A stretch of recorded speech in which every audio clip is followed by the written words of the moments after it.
Hey guys, so what I'm going to do now is pull the air-cooled 2-liter engine out of this 1977 bay window bus Type 2. It had been converted to a carburetor, so actually a lot of the fuel injection stuff has been deleted. There are still a few relays and whatnot, but we're not going to be ending up using a lot of this anyway for the Subaru engine. So I'm just going to actually do it a little different than probably a lot of people. I'm going to just pull the engine out and leave the transmission in place if possible. I'm going to try that.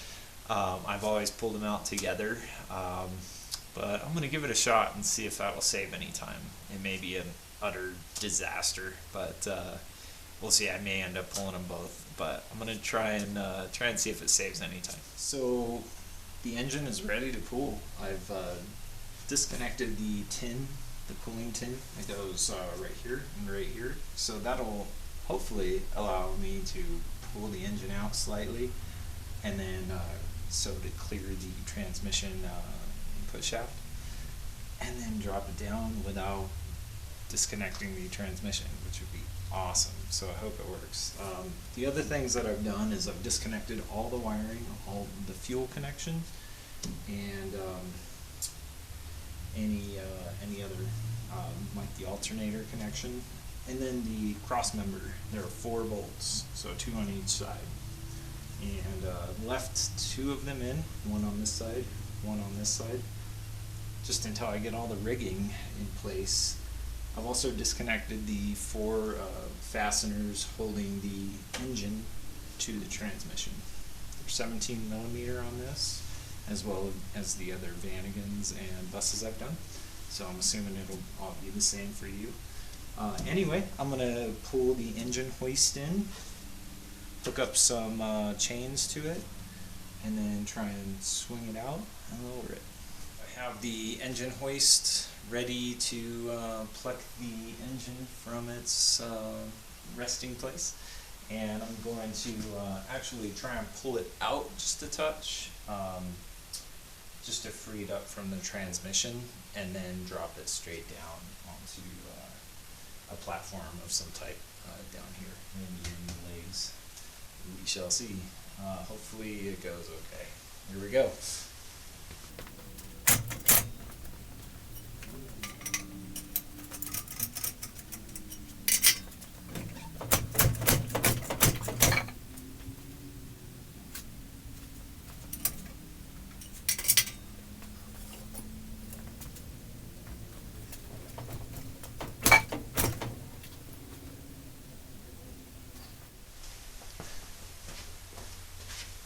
Okay, so now I've taken off the ears, one on this side, one on that side. They kind of hold the mustache bar cross member to the frame. That was preventing me from jacking it up a little more.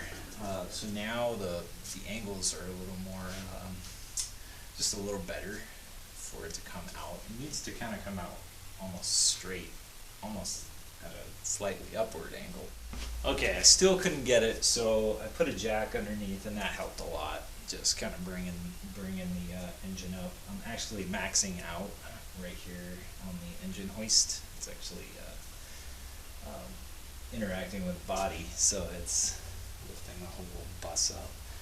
And what I want to do, and eventually, is get a jack that you can actually adjust that height, because that would make pulling these engines really, really easy. I guess it doesn't help that the back end could be up a little higher. Right now it's just on these wheel ramps.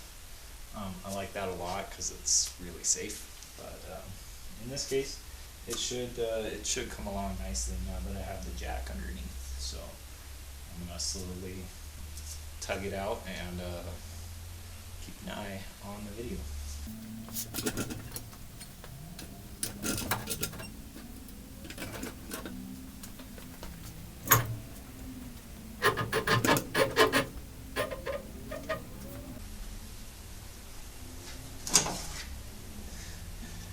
That was in the way.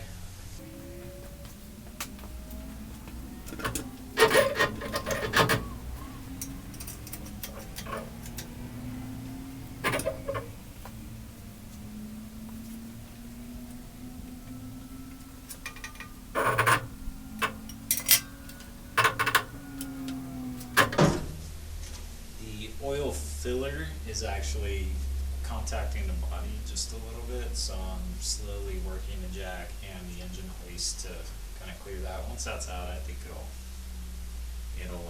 clear. Okay, so the video cut out on the actual pull of the air-cooled engine toward the end there, but after I kind of put the jack underneath and used the engine hoist, the angles were perfect, and they actually the engine actually came out very easily after that.